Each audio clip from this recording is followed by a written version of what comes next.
Madame, Monsieur, bonsoir. Merci d'être là. Votre magazine, Le Consommateur, a pour ambition d'être au plus proche, au plus près de vos différentes préoccupations et d'être votre porte-voix. Aujourd'hui, nous allons parler du contrôle qualité des marchandises commercialisées. Quand on parle de contrôle qualité, sachez que l'on parle d'instruments de mesure. Cela va ensemble. 1 kilo de viande que vous achetez, 1 kilo. On parle bien de mesure. Vous portez des lunettes? Alors, les lunettes, c'est une puissance dans les verres. Ce sont des chiffres. On parle également de mesure. Vous êtes merveilleusement bien habillé. On parle de couturier. On parle de mesure également. Vous voyez à quel point c'est important, c'est déterminant dans notre quotidien, les instruments de mesure. C'est ainsi que nous parlons de qualité et de marchandises commercialisées pour aujourd'hui. Vous inquiétez pas, nous avons des experts à ce sujet. Et puis, nous avons notre femme Itola, que vous connaissez, qui représente monsieur et madame tout le monde, vous et moi. Alors, ils sont toujours en train de vivre des situations déplorables. Hein. On en parle tout de suite.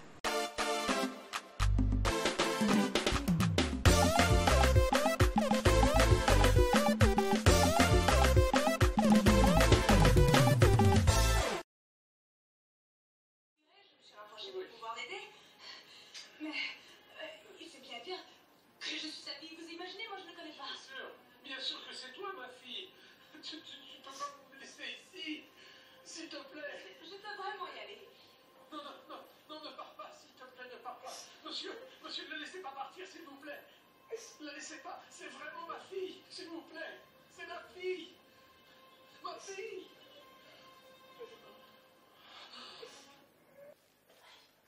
Aïe. Tu as touché encore la télécommande? Non, je n'ai rien touché. Aïe. Qu'est-ce qui se passe? Ils ont coupé pour nous. Non, Toti. L'ampoule est allumée. C'est sûrement la télévision qui a un problème. Attends. Est-ce que c'est pas débranché? C'est pas débranché. Bonsoir. Bon. Ça va ici? Mon beau, Oui. la télévision que tu as achetée pour l'anniversaire de ta femme il y a 2 jours, ça ne marche plus. Aïe. Comment ça? Ah, tu sais, beau, le film qu'on était en train de regarder tout à l'heure là, ta femme aime ça. Hein? Et puis, elle rentre de voyage demain, dans l'après-midi. Il faut qu'elle tombe sur le dernier épisode. Hein? Pardon, il faut faire quelque chose. Tu la connais où? Attends, mais qu'est-ce qui s'est passé? Vous avez vérifié? Oui, papa. On a déjà vérifié. Ça ne marche plus, oh. Ah, comment ça ne marche pas? Hé, vous là, ne me faites pas ça, hein?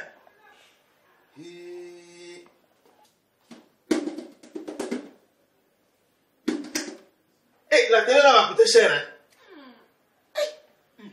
Moi, j'étais prévenu. Bon, c'est pas grave. Demain, je vais aller voir le vendeur là et je vais régler ça. Mais sinon, il va me tuer.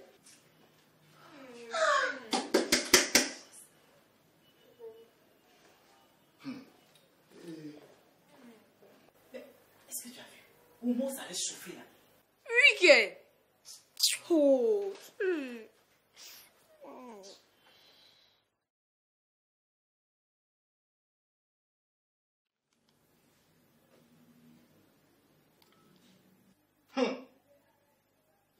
Ce vendeur, anarqueur, escroc.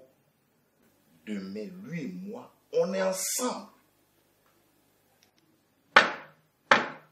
Tu vas rembourser mon argent.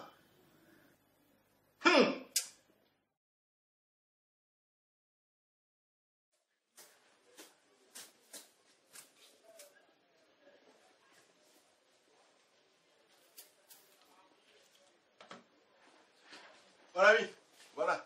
Ta télé que tu m'as vendue il y a 3 jours, là, ça ne marche plus. Rembourse-moi mon argent. Vous me racontez quoi, monsieur? Eh, je n'aime pas ça, hein. Tu savais très bien que ta télé était en panne et tu me l'as vendue. En fait, tu veux me ruiner. Tu veux me tuer. Tu veux gâter mon mariage. C'est ça? Mais non, monsieur.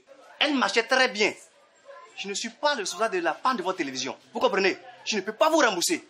Allez voir un réparateur comme les autres personnes. Hein? Regarde comment tu me parles. Quand tu prenais mon argent là, c'est comme ça que tu me parlais? Hein? Tu avais une bouche mielleuse, non? Et puis tu prends mon argent. Oui. Papa. Papa. Papa. Ce n'est pas à cause d'une télévision que tu vas te rendre malade. Eh, bandit. Toi aussi. Tu as acheté une télévision sans garantie. C'est bon prix. Son prix est bon d'air. Papa, la dernière fois, j'ai suivi une émission à la télévision qui parlait du nouveau code de consommation. On disait que si un commerçant ne respecte pas nos droits en tant que consommateur, on peut aller se plaindre auprès d'une association de consommateurs qui nous aidera à porter plainte contre lui. Et ça peut aller jusqu'au tribunal. Ah bon? Oui, papa. Il y a plusieurs associations de consommateurs partout maintenant en Côte d'Ivoire. Elles ne sont pas très connues, mais peuvent être très efficaces. On peut même appeler le ministère du Commerce pour nous donner le numéro de l'association de consommateurs la plus proche de chez nous. Cette affaire finira devant le juge. Non, ma fille, on va se calmer. Hein? Non, c'est même pas arrivé là-bas même. Monsieur, ça là, c'est pas compliqué. Pour une affaire comme ça, on peut régler ça entre nous. Hein? C'est pas la peine, on va aller au loin là-bas là. Non. Monsieur, je vais remplacer votre télévision. Et je vais mettre 3 mois de garantie dessus. 6 mois de garantie. 6 mois. Oui, 6 mois de garantie. Ma fille, quand je te dis que tu es la première de mes yeux, les gens ne croient pas. Voilà la preuve. Et tu as sauvé mon foyer. Ma petite. C'est pas pour rien que je paye ton école. Monsieur, celle-là, elle est très petite. Ah bon? Celle que je vais vous envoyer là, elle est bien large. Sacrée famille Tola. Alors, ce sont des désagréments, c'est vrai, mais de vous à moi, ça arrive. Hein. Quand on généralise un peu, ce sont des situations qui arrivent. Des experts pourront en parler sur notre plateau, ce sera pour tout à l'heure. Mais pour l'heure, nous allons camper le sujet avec cet élément de reportage. La pincée de sel qui rentre dans la préparation de votre repas et qui donne du goût à votre plat est la maîtrise d'une mesure qui remonte à la nuit des temps. Quand vous prenez une dose de trop de votre médicament habituel, c'est votre santé que vous mettez en difficulté. L'heure que nous consultons pour être ponctuels à nos rendez-vous. L'on pourrait multiplier les exemples à l'infini pour illustrer l'importance de la mesure dans notre vie de tous les jours. L'instrument de mesure est un outil ou un appareil qui permet de mesurer une grandeur ou d'apprécier un phénomène. L'activité liée à l'utilisation des instruments de mesure est la métrologie. La métrologie est définie comme la science des mesures et de ses applications.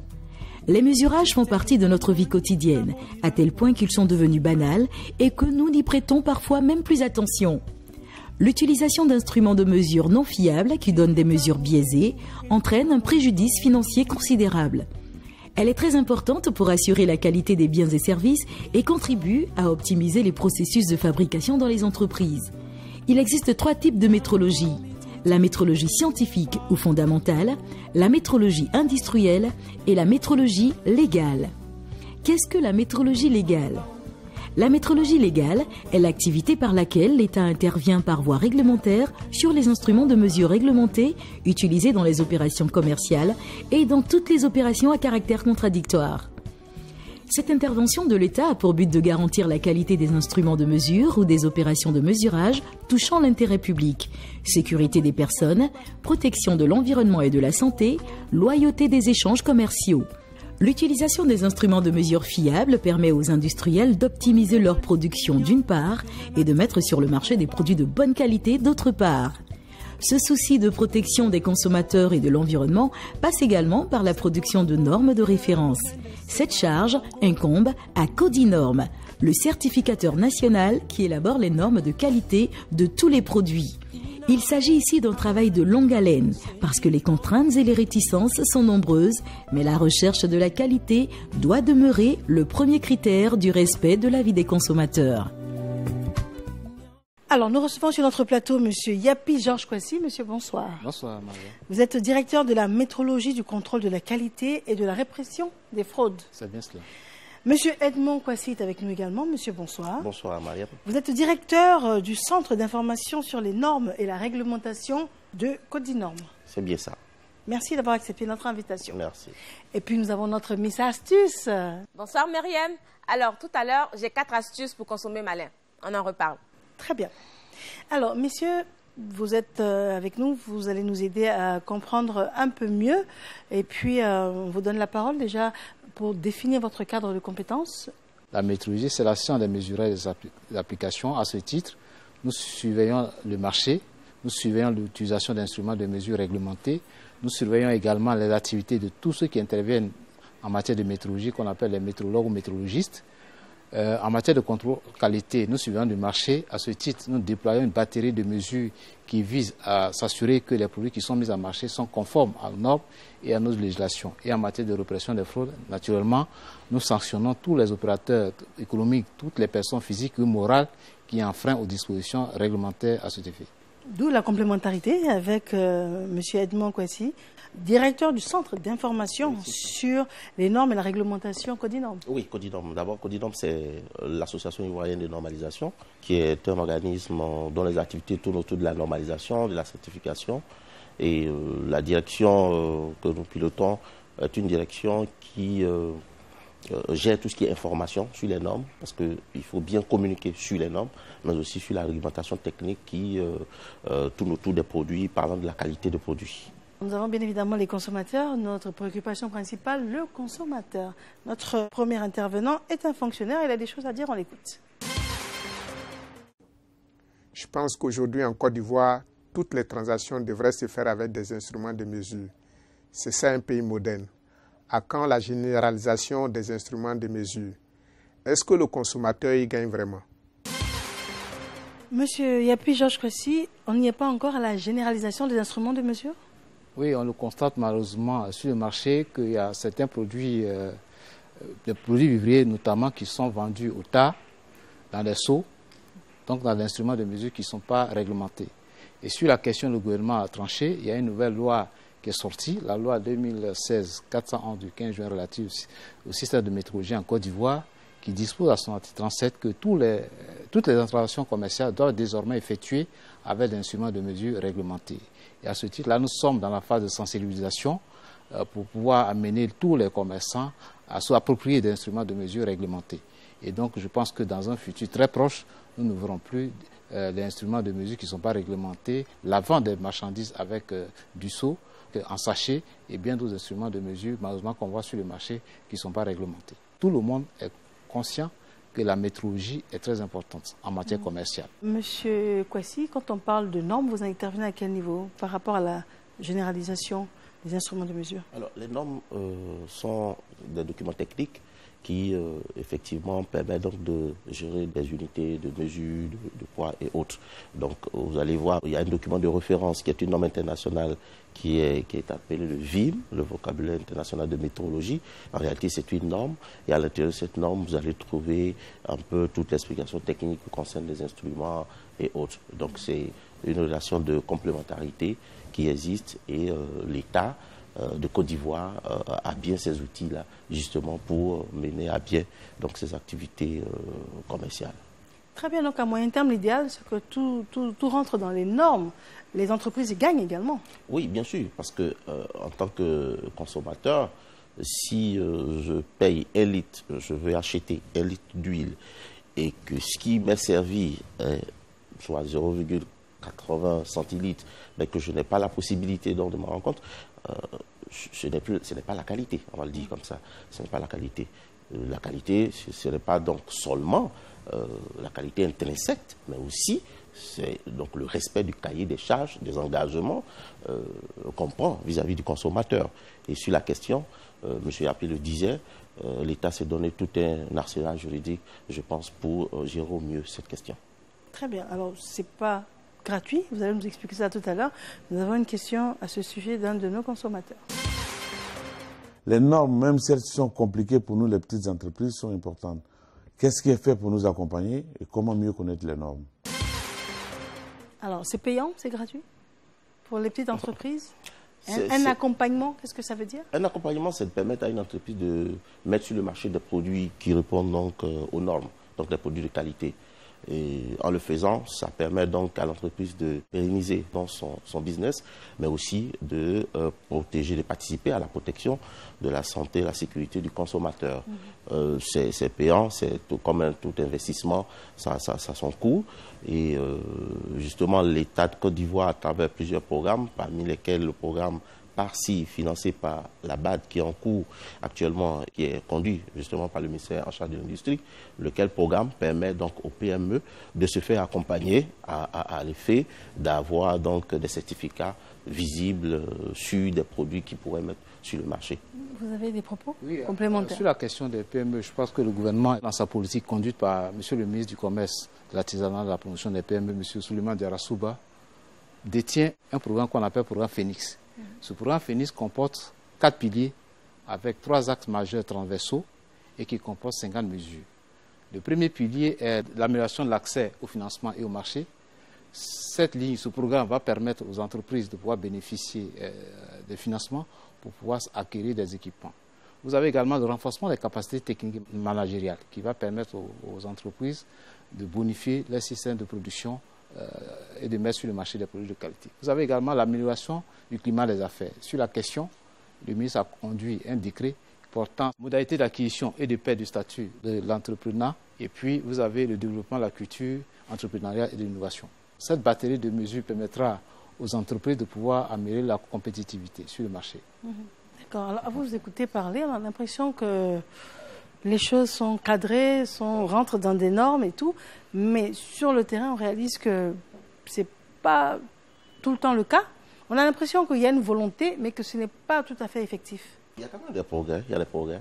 Et ces progrès-là sont matérialisés par donc tout un dispositif réglementaire qui se met en place progressivement.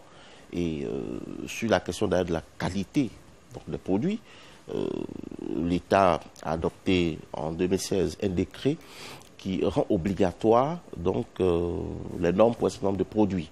La mise en œuvre de ce décret donc, devra permettre de filtrer tout ce qui rentre donc, en Côte d'Ivoire en termes de qualité de produits et aussi ce qui est fabriqué localement, permettre que le consommateur puisse avoir accès à des produits qui sont conformes aux normes. Très bien.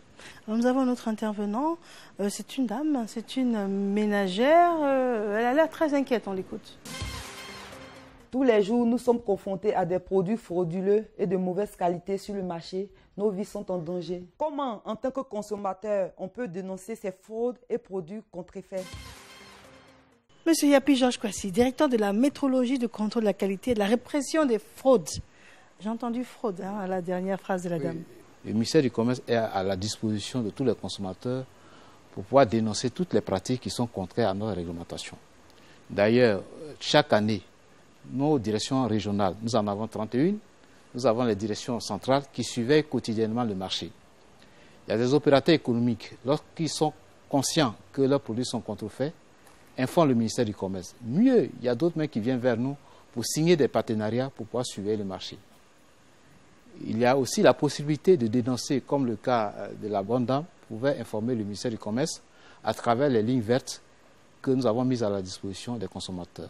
À travers ces 2 numéros, ils peuvent informer le ministère du Commerce et ces numéros sont tenus par des agents qui reçoivent les plaintes tous les jours et les agents commis pour le contrôle de la qualité des produits se déplacent sur le terrain. Et qu'est-ce que vous allez leur faire? Non, quand nous faisons le contrôle, nous retirons des produits qui ne sont pas conformes du marché. À titre d'exemple, de 2013 à 2016, nous avons retiré plus de 2 milliards de produits du marché, de toute nature confondue. Évidemment, on sortait de crise. Aujourd'hui, le chiffre a baissé. Nous sommes à peu près à 100 millions. Ça veut dire que le travail est vraiment bien mené. L'État a un ensemble de structures qui suivaient le marché. Le ministère du Commerce est là. Il y a bien d'autres administrations qui sont à côté, qui suivaient le marché. Et donc, je peux garantir à la population que la plupart des produits qui sont sur nos marchés sont de très bonne qualité. Le marché est surveillé. Sinon, en termes de denrées alimentaires, on allait voir des toxines-infections alimentaires un peu partout. Ça veut dire que quand vous consommez un aliment, vous avez des problèmes de santé. Je pense qu'on n'est pas à ce stade-là. Donc, je peux garantir. Et lorsqu'ils constatent que le produit qu'ils achètent, il y a des mentions obligatoires qu'ils doivent vérifier, à savoir le numéro du lot, la date de fabrication, la date de péremption, le nom du fabricant, la dénomination de vente, la liste des ingrédients qui composent le produit. Ce sont des informations qui sont très capitales, qui nous permettent de savoir si le produit est conforme. Et puis, il y a des prélèvements d'échantillons que nous faisons de manière régulière, qui nous permettent, avec les laboratoires nationaux privés et publics, pour pouvoir analyser les produits et retirer du marché les produits qui ne sont pas conformes aux normes de qualité. Alors nous amorçons la fin de cet entretien. Vous avez des propos complémentaires et une guise et une conclusion. D'accord, merci. Codinorm, au regard des missions qui lui sont dévolues, puisque l'État de Côte d'Ivoire, dans le cadre d'une concession, permet à Codinorm de gérer toute la question de l'évaluation de la conformité des produits en Côte d'Ivoire. Donc Codinorm a mis en ligne une base de données de tous les produits qui sont certifiés en Côte d'Ivoire. C'est un outil qui peut aider le consommateur justement, qui peut le guider dans ses achats. Voilà, ici avec ce site, par rapport aux produits que vous voulez acheter, vous avez la possibilité de savoir lequel il faut acheter, lequel il ne faut pas, au regard de la qualité qui est prouvée ou pas. Voilà. Et donc, nous voulons donc inviter tous les consommateurs justement à s'approprier donc ces outils-là pour justement une meilleure consommation, tout simplement. D'accord.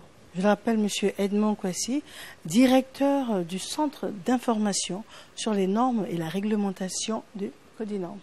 C'est ça. Merci infiniment. Merci, tout le plaisir a été. Votre conclusion, s'il vous plaît. Je dois dire aux consommateurs que le marché est surveillé. Le ministère du Commerce est à leur disposition. Le premier contrôleur de la qualité, c'est le consommateur lui-même. Le consommateur doit faire beaucoup attention à ce qu'il achète. Le consommateur doit pouvoir dénoncer toutes les pratiques anticoncurrentielles. Tout produit qu'il trouve qui n'est pas conforme, qui n'est pas de bonne qualité, qui ne donne pas satisfaction, il a le pouvoir de dénoncer. Les canaux d'information sont à leur disposition.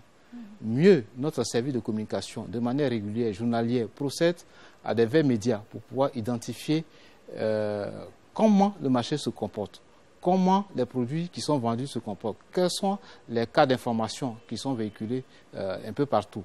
Et donc, sur cette base-là, nous travaillons. Concernant les instruments de mesure, on l'a dit tout à l'heure, l'instrument de mesure, c'est le quotidien, rentre dans la vie de chacun de nous.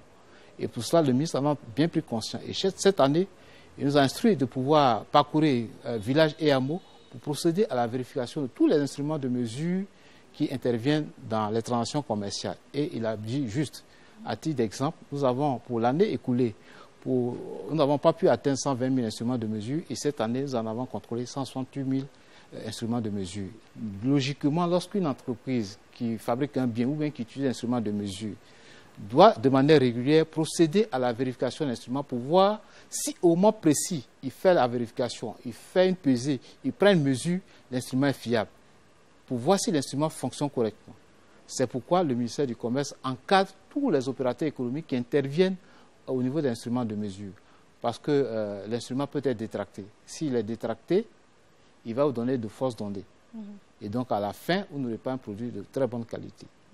Et c'est pourquoi nous demandons aux consommateurs, chaque fois qu'ils achètent un bien qui est vendu avec un instrument de mesure, qu'ils prennent la peine de regarder la marque que le ministère du Commerce a posée sur l'instrument. Il s'agit des étiquettes vertes et des étiquettes blanches pour les instruments de froid qui vont leur permettre de savoir si l'administration du commerce a vérifié l'instrument en question et qu'il fonctionne correctement.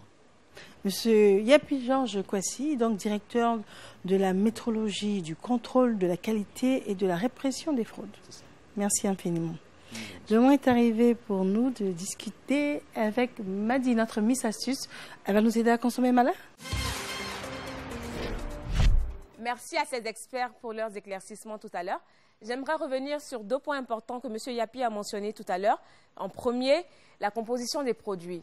C'est important de savoir qu'est-ce qui est contenu dans les produits que vous achetez. Ça doit intervenir dans votre décision d'achat. Premier indice de qualité, la composition des produits. Qu'il s'agisse d'un produit alimentaire ou non, la composition d'un article est importante et doit influencer votre décision d'achat. Pensez donc à regarder l'étiquette. Ce qu'il faut savoir, c'est que la position des ingrédients sur la liste indique leur importance dans la composition du produit en question. Les premiers ingrédients indiqués sont donc les plus importants et le dernier, évidemment, est le moins présent. Prenons le cas de cette boîte de concentré de tomates. Il est écrit « ingrédients, tomates, sel ». Ça veut tout simplement dire que dans cette boîte, il y a plus de tomates qu'autre chose et c'est rassurant. Deuxième indice de qualité, la date de péremption. Si vous trouvez dans les rayons d'un magasin des produits périmés, non seulement vous ne les achetez pas, mais surtout vous dénoncez le commerçant. Tout simplement parce qu'il est interdit de vendre des produits périmés en Côte d'Ivoire.